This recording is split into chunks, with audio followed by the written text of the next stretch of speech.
वैरी देवाचा माचाळ गावाचा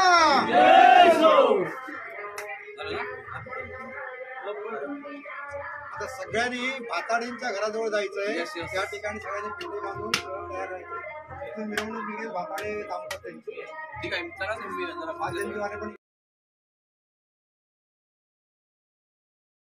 नशीबवान आहे। सर्वांच्या नशिबी एवढं आयुष्य नसतं। यादवराव साहेब, काय म्हणाल तुम्ही या जोडप्याबद्दल? कसं आहे की 2 वर्ष पूर्वी रस्ता आला इथे आणि त्यामुळे 103 वर्ष त्यांना नॅचरल गोष्टी खाता आल्या ज्या आपल्याला मिळत नाही आहेत। आणि आपण त्या सगळ्या हायब्रिड केमिकल खतं या सगळ्यामध्ये आणि सो कॉल डेव्हलपमेंटमध्ये अडकलेलं आहे। हे गाव हे एक सेकंड जरा थोडंसं जरा प्लीज सर प्लीज सर तिथूनच हे गाव म्हटलं तर मागासलेलं आहे, म्हटलं तर बाकी सगळ्यांपेक्षा प्रगत आहे। अगदी बरोबर आहे। याचं मागासले पण हेच त्याची प्रगती आहे। आणि मला वाटतं आत्ताच्या आधुनिक काळामध्ये असं गाव पाहायला मिळतं, अशी माणसं पाहायला मिळतात। बरोबर, गावकऱ्यांना पण आम्ही सगळे विनंती करणार आहोत की मॉडर्न काय होईल ते दुसरीकडे बनवूया, पण हे गाव असंच जर ठेवू शकलो आपण, बरोबर आहे जगभरातल्या लोकांना ते आवडेल। अगदी बरोबर, पाहायला येतील, अशा मुलांना भेटायला येतील, बरोबर, मातीच्या घरांमध्ये येतील, अगदी बरोबर आहे। आणि मग ते हायब्रिड नसलेलं ओरिजिनल अन्नधान्य, बरोबर, किंवा डॉक्टर नसलेलं आयुष्य, बरोबर, कसं जगता येतं हे समजून घ्यायचं असेल तर लोक येते माचाळमध्ये। आणि त्यामुळे माचाळ हे पर्यटनाचं वेगळं मॉडेल, पर्यटनाची शहरं तर बनता येतात कोकणामध्ये, बरोबर, पण पर्यटनाचं गाव आपल्याला रिझर्व करता येईल। या दृष्टीने मला वाटते लाडसाहेब खटकर आणि सगळी राज्यातली कार्यकर्त्यांची टीम काम करते आणि मला वाटतं ही एक वेगळी सुरुवात होणार। आणि सर मला वाटतं यांच्या आयुष्याचं गमक याच्यातच आहे, या गावामध्येच। कारण इथून म्हणजे एक प्रकारचे अंग मेहनत करूनच इथं यावं लागतं, पाणी भरताना वगैरे सर्व काही जे काय त्यासाठी अंग मेहनत फार महत्वाची आहे। आणि ते केल्यानंतर यांची जी तब्येत वगैरे आता जे आपण पाहतोय त्याचंच हे फळ आहे साहेब। त्यांचा फेटा बांधताना मला वाटतं आजच्या कार्यक्रमाचे हिरो हे दोघेच आहेत, बरोबर आहे। तुमचं नाव काय साहेब? फेटा बांधतायत ते सुभाष लाड। अरे लाड साहेब तुम्ही आहात काय? अरे वा वा वा वा, छान सुंदर कार्यक्रम तुम्ही लोकांनी ऑर्गनाईज केलेला आहे। असे कार्यक्रम अशा गावांमध्ये झाले पाहिजेत। कोकण टिकून ठेवणं फार अत्यंत महत्वाचं आहे। नाही फार महत्वाचं आहे। कोकण ही एक स्वर्गनगरी आहे। अगदी बरोबर आहे। आणि ती स्वर्गनगरी टिकून ठेवणं हे कोकणी माणसाच्या हातात आहे। आम्ही आधुनिक करण्याच्या मागे लागून कोकणाची रया घालायला बसलेलो आहोत। साहेब मी इकडचं जे मंदिर पाहिलं, इतकं सुंदर मंदिर आहे। मला कळत नाही, कोकणामध्ये अशी बरीचशी मंदिर आहेत पण ती तोडून तिथे कॉन्क्रीटची मंदिरं केली जातात। काय कळत नाही का असं होतंय ते, कारण ही मंदिरं आता परत निर्माण होणार नाहीयेत। आणि त्याच्या आजूबाजूचा जो परिसर आहे तिथे खरोखर मनाला एक शांती लागते। हे बघा, कोकणातल्या देवराई आज ज्या माताळला दिसत आहेत तशाच देवराई होत्या, परंतु लोकांनी देवराईचं महत्त्व जाणलंच नाही आणि देवराई त्या देवळाच्या बांधकामासाठी विकल्या किंवा गावच्या विकासासाठी विकल्या। आज त्या देवराईमध्ये एखादाही नवीन झाड, तुम्हाला जुनं झाड दिसत नाही। या देवराईचं एक वैशिष्ट्य आहे माचाळमधल्या, आजही ती देवराई अस्तित्वात आहे, जुनी झाडं त्या ठिकाणी अस्तित्वात आहे। आणि कोकणातल्या देवराईंचं एक वेगळं वैशिष्ट्य आहे की ते औषधी वनस्पती आहेत, आणि म्हणून त्या देवराईंचा अभ्यास करणं, त्या जतन करणं ह्या फार महत्वाचं आहे। दुसरी गोष्ट, कोकणामध्ये पूर्वी वैद्य होते, त्या वैद्यांना या झाडपाल्याच्या त्यांचे जे काही गुणधर्म आहेत हे माहिती होते, कुठल्या आजाराला कोणती वनस्पती वापरायची हे सगळं माहिती होतं। आता त्यांचाही अभ्यास करून जे आयुर्वेद म्हणतो आपण, आयुर्वेद, तो आयुर्वेद हा आमच्या कोकणात जास्त आहे, त्याचा अभ्यास करणं गरजेचं आहे। मी तरुण पिढीला सांगेन, आपले हे सगळं इथे सगळं आहे परंतु तुझे आहे तुझं पाशी, परंतु तू जागा भुललाशी.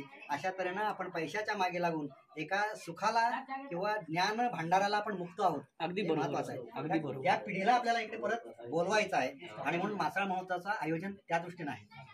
खूप सुंदर आहे साहेब, तुम्ही जे माचाळचा जे महोत्सव अरेंज केलेला आहे, खरोखर त्या निमित्ताने आम्हाला इथं यायला मिळालं.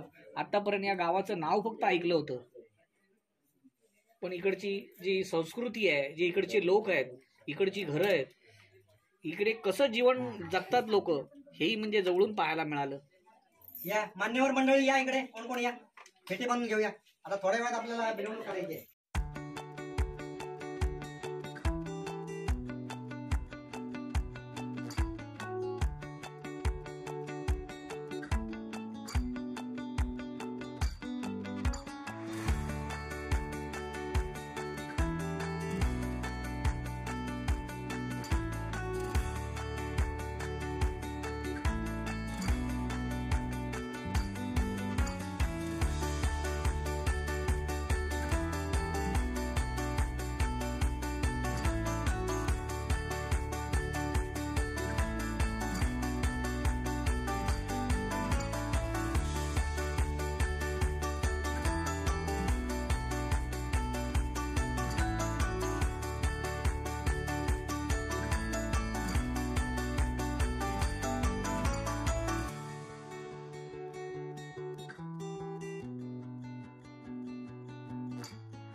आमचे गाव आपल्याला जगभरात पोहोचवायचे आणि म्हणूनच आमचा हा माथाळ माझं गाव. सर्वांना नमस्कार.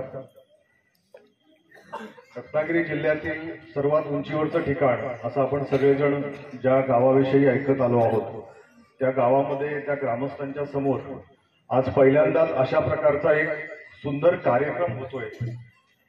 जाहीर कार्यक्रम या गावामध्ये होतोय. या गावातली माणसं त्याचा आनंद घेत आहेत. हे कोकणच्या मातीतलं एक वेगळंपण आज इथे आलेल्या अनेक मान्यवरांना पाहुण्यांना अनुभवायला मिळतंय आणि खऱ्या अर्थानं हे कोकणचं पर्यटन आहे आणि हे उद्याच्या काळामध्ये आपल्याला या मुंबई गोवा महामार्गावरून मार्गस्थ होणाऱ्या सगळ्या पांथस्थांपर्यंत हे पोहोचवायचं आणि हे पोहोचवत असताना इथली जी ग्रामीणता आहे इथलं जे काही रुरल मेकॅनिझम आहे हे सगळं आपल्याला पर्यटकांच्या समोर मांडण्याचा प्रयत्न करायचा आहे. त्या अनुषंगाने एकूणच खरं तर मगाशी लाडसाहेब मला कानातून सांगून गेले की इथं एकदम साहित्यिक भाषेमध्ये किंवा असं बोलून थोडं चालणार नाहीये त्यामुळे माझी मोची झाली आणि एकूणच मी राजापूर लांजा या मंडळाचे जे कार्यक्रम बघत आलोय त्या कार्यक्रमाच्या स्टेजवर बोलताना सुद्धा खूप विचार करावा लागतो कारण व्हरायटी कार्यक्रम या ठिकाणी असतात. एका साच्यामध्ये कार्यक्रम चालत नाही आणि याचं वैशिष्ट्य मी असं सांगेन की आपल्या समाजामध्ये असलेलं जे सामाजिक प्रदूषण आहे अनेक प्रकारची प्रदूषणं आपण ऐकतो ती प्रदूषणं आपल्याला या भूमीमध्ये या मातीमध्ये दिसणार नाही परंतु आपल्यामध्ये असलेलं सगळ्यात मोठं प्रदूषण जर कुठलं असेल तर ते सामाजिक प्रदूषण आहे. आणि मला अभिमानाने असं सांगावं असं वाटतं की हे जे मंडळ आहे ना हे सामाजिक प्रदूषणावर खूप मोठं आणि खूप वेगळं काम करण्याचा 2 तालुक्यात का असेना पण ते प्रयत्न करते. म्हणजे 350-359 गावं या 2 तालुक्यांमध्ये असतील आणि या तालुक्यांमध्ये हे खूप वेगळं काम या ठिकाणी ही लोक करतायत. आवर्जून स्मरण करायला पाहिजे. मी एक 5 मिनिटं घेणार आहे आपल्या सगळ्यांची परवानगी असेल तर. 1972 साली पहिल्यांदा हे माचाळ 1972 साली माचाळ पहिल्यांदा इथे पर्यटन व्हायला पाहिजे म्हणून स्वर्गीय आमदार स्वातंत्र्य सैनिक स्वर्गीय शिवाजीराव सावंत यांनी यासाठी प्रयत्न केले. त्यांचे चिरंजीव त्यांनी सुद्धा याच्यावरती नंतर काम सुरू केलं होतं आणि आता कधी म्हणजे परवा लाडसाहेब म्हणाले की 2 वर्षापूर्वी हा इथला रस्ता झालेला आहे. म्हणजे प्रशासकीय व्यवस्था किती गलथान कारभार करते याचं उत्तम उदाहरण म्हणजे हे माचाळ गाव आहे.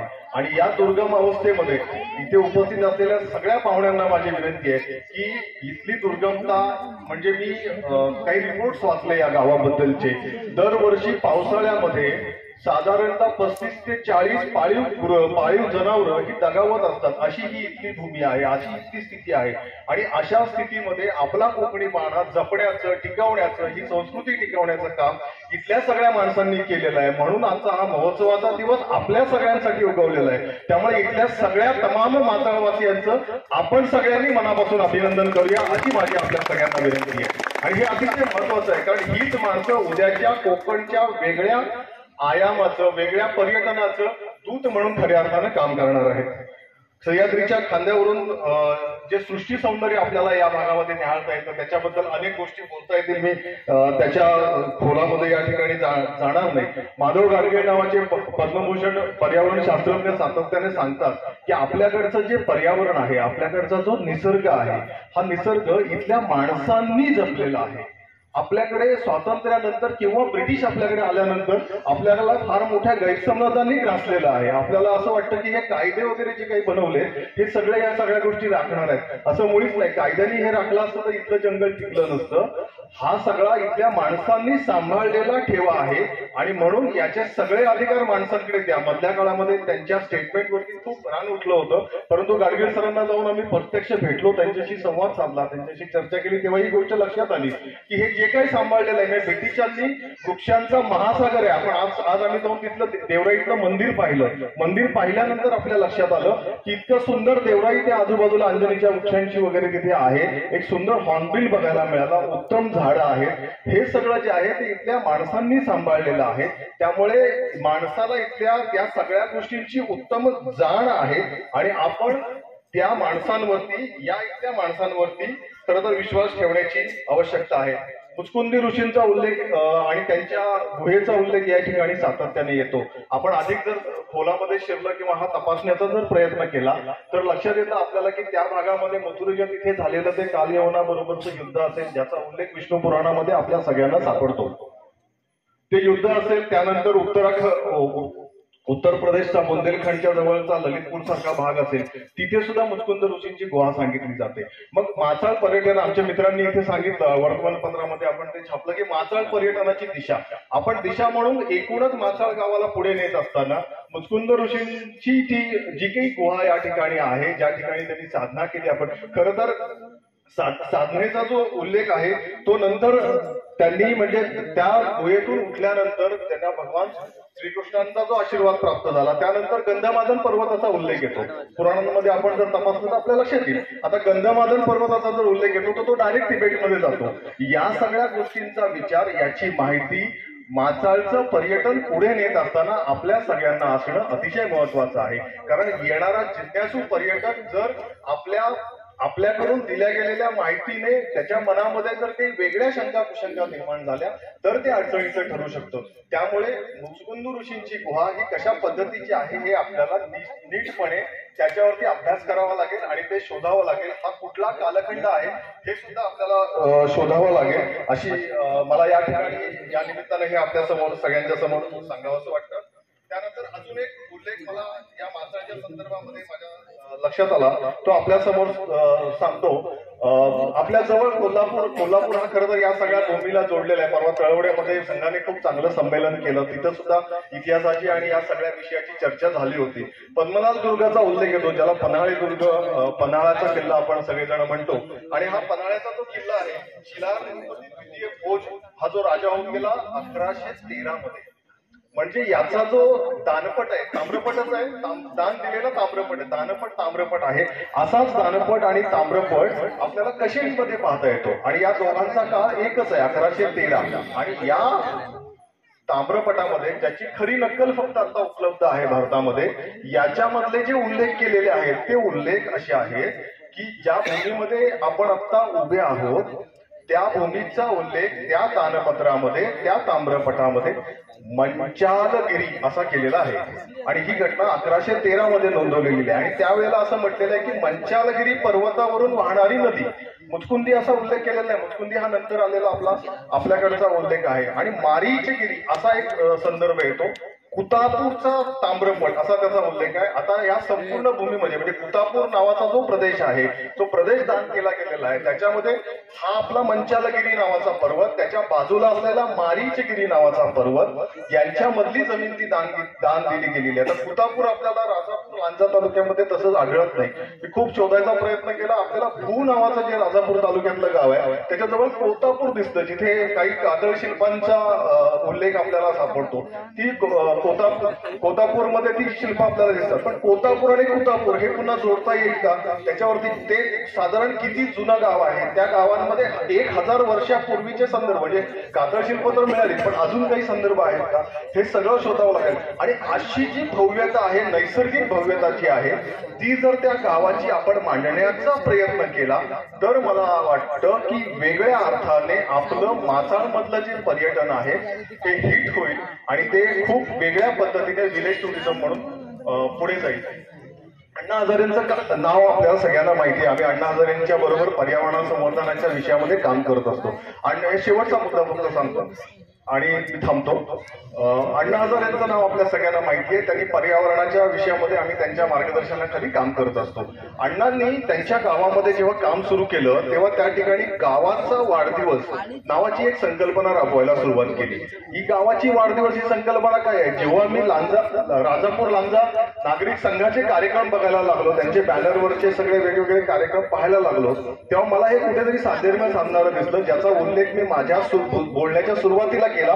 की आपल्याला सामाजिक प्रदूषणावर काम करण्याची गरज आहे. एकदा सामाजिक प्रदूषण आपल्यातलं जर दूर झालं तर मग म्हणजे मी जाहीर उल्लेख करत नाही, पण मगाशी यादवराव साहेबांनी मला एक सुंदर सामाजिक प्रदूषणाचं इथलं उदाहरण सांगितलं, ते आता जाहीरपणे इथे सांगत नाही.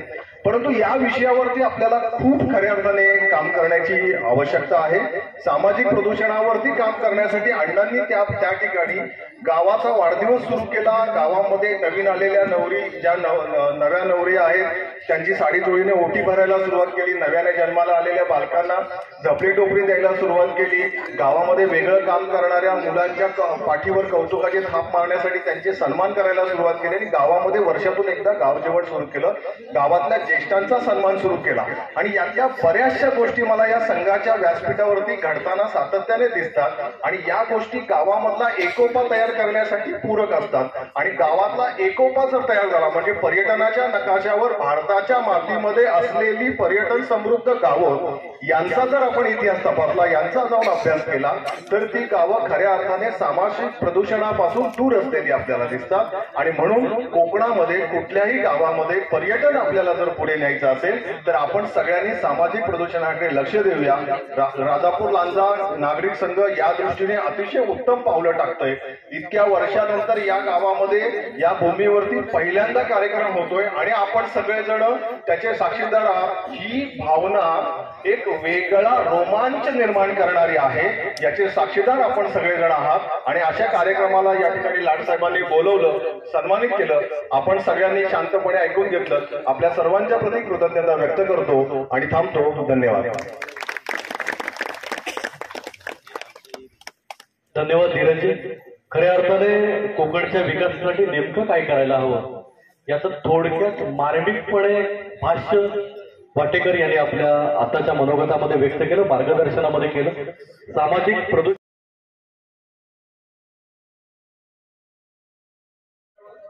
अशोक माझे माता राजापुराचा तालुका नागरिक संघ नेहमी आणि म्हणून विजय अटकर यांनी आपल्या लेखणीतून साकारलेलं हे माझे माचाळ हे पुस्तक आपण प्रकाशित करतोय, जेणेकरून माचाचा इतिहास सर्वदूर पोहोचला पाहिजे, आपल्या देशाच्या पटलावरती पोहोचला पाहिजे.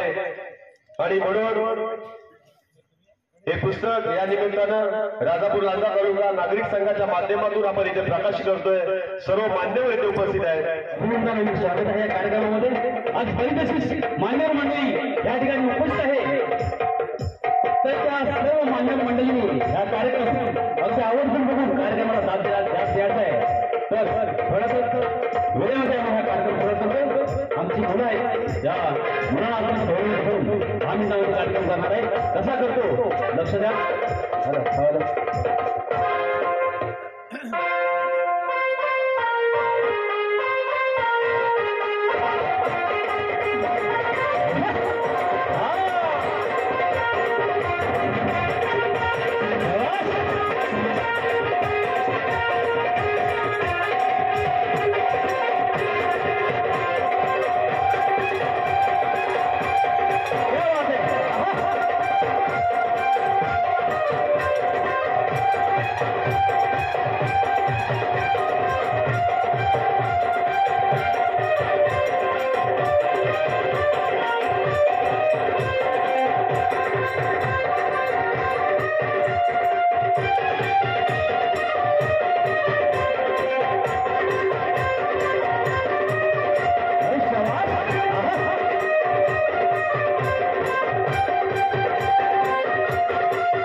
आणि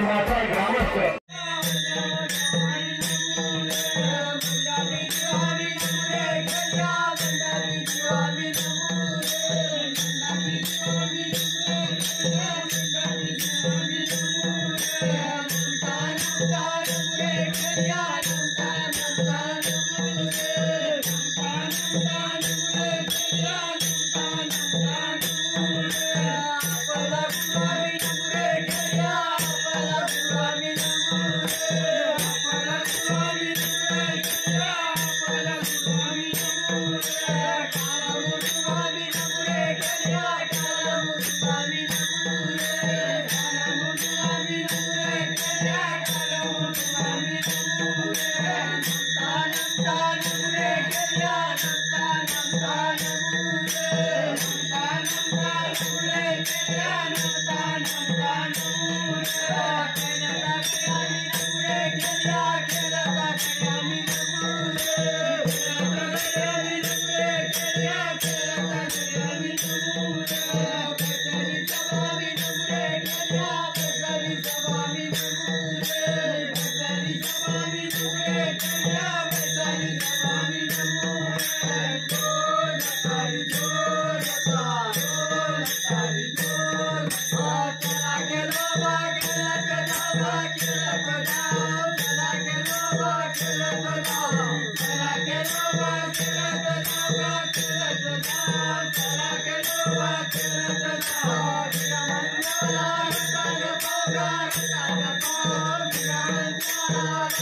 you.